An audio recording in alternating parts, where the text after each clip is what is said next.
I want to give you my top prospect in the Bitcoin mining sector going into the halving, more specifically over the next few years, where you can really take advantage of this opportunity, accumulate a large amount of stock, and go long in hopes for a 3, 5, or maybe even 10x return. Okay. So I want to start with the first company here, which is TerraWulf. I've been very vocal about this for over a year. We called it out at 60 cents, went all the way to $4, pretty much tracked it all the way up and down. Okay, it looks really good. And I think what we're seeing here, it's very, very impressive. All-time high volume and liquidity, right? So this is really interesting from an institutional perspective, right? Who is stepping on the gas and buying, 200 million shares? Trade this week at an average of $2 to $3. I mean, it's trading 4 or 500 million, USD within a multi-week period. I mean, when you look at the month here, this was all-time high without a question, all-time high monthly. 518 million volume traded here. I'm sure the average was somewhere at like two and change, pretty much $1 billion traded, in the month of December. So there is someone here that is accumulating a lot of stock, okay? And it's basically smashed all the way down from $35. It's pretty tight in this range, from 50 cents all the way to $4 for the past 2 years.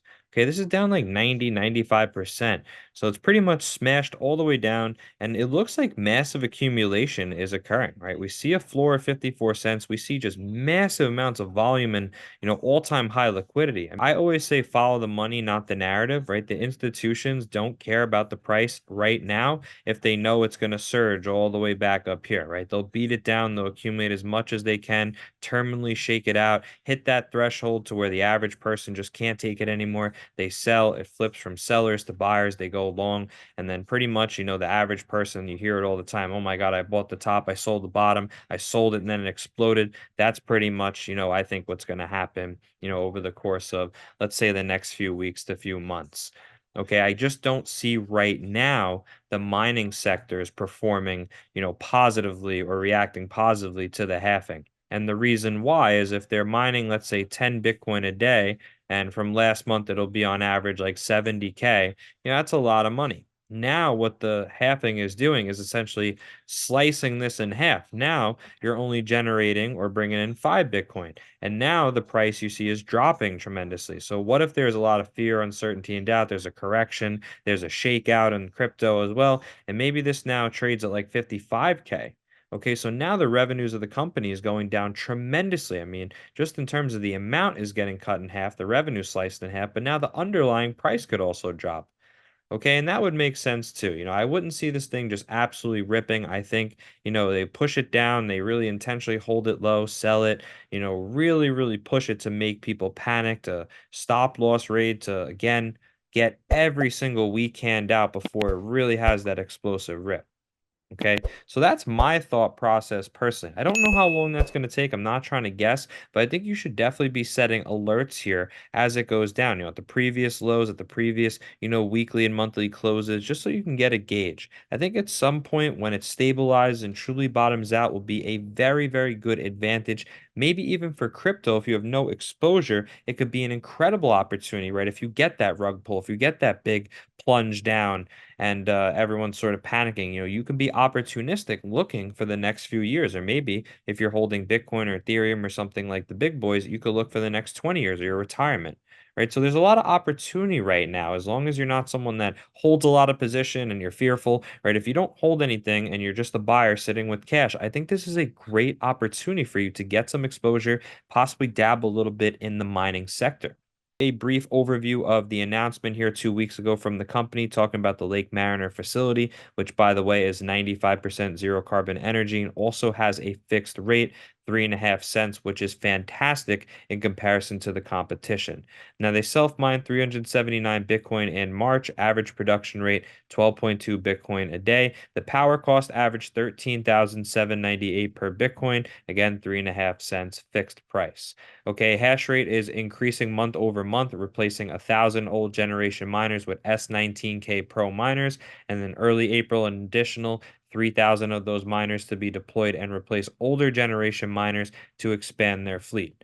Now, I really want you to focus on this little chart here. This is what sets it apart from the competition. Okay. In terms of valuation, I always felt like Wolf has been an underdog, a sleeper stock. The big boys, the big analysts, the firms, they just don't like to include, Wolf. I don't know why. It's like there's like three or four names. It's just the Mara, the Riot, the Hut, Bitfarms, Cypher. Like they just for some reason don't want to add Wolf into that conversation. Now you're seeing that a little bit more in the past few months, but really it's like so hard to get accounts to talk about this and even consider it. I just don't know why.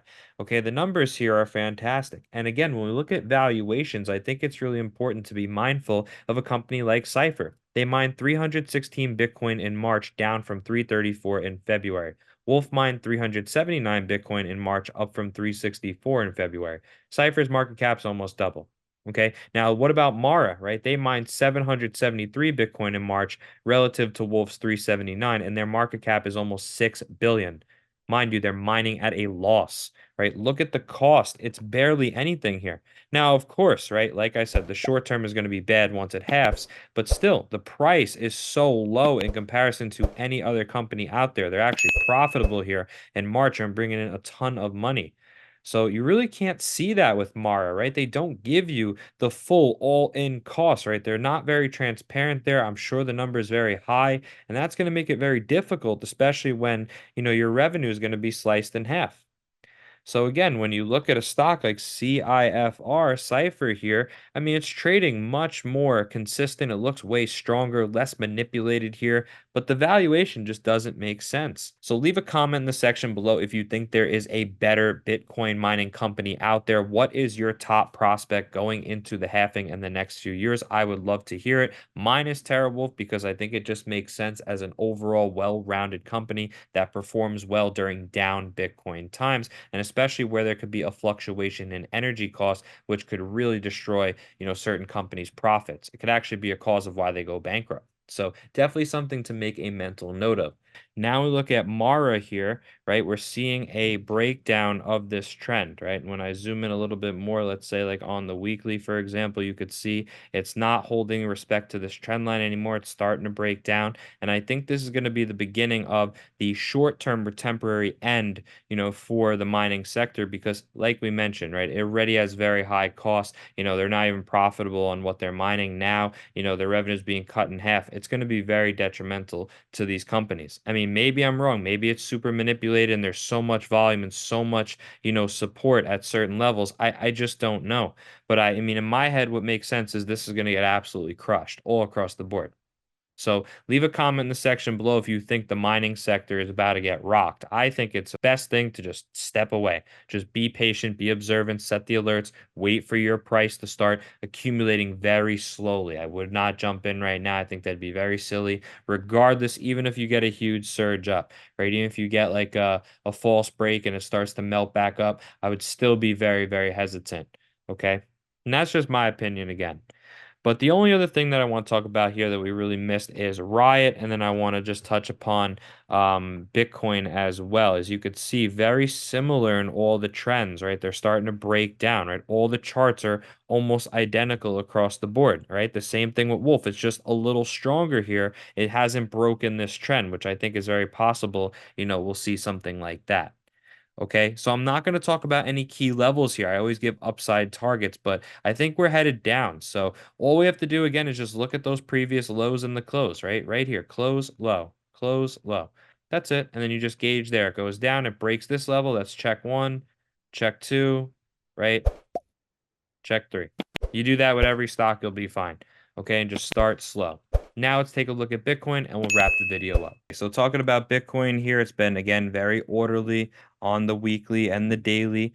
All we do is put in the highest weekly close, we put the line there. If it breaks that, we move it up, we move it down, or again, we just keep it the same. That's the only thing that's changing. Here's the monthly close that we're looking at. It's staying very tight in this range, 71 to 61. Here's the demand or here's support, here's resistance. It's range bound trading. It looks like, again, more accumulation.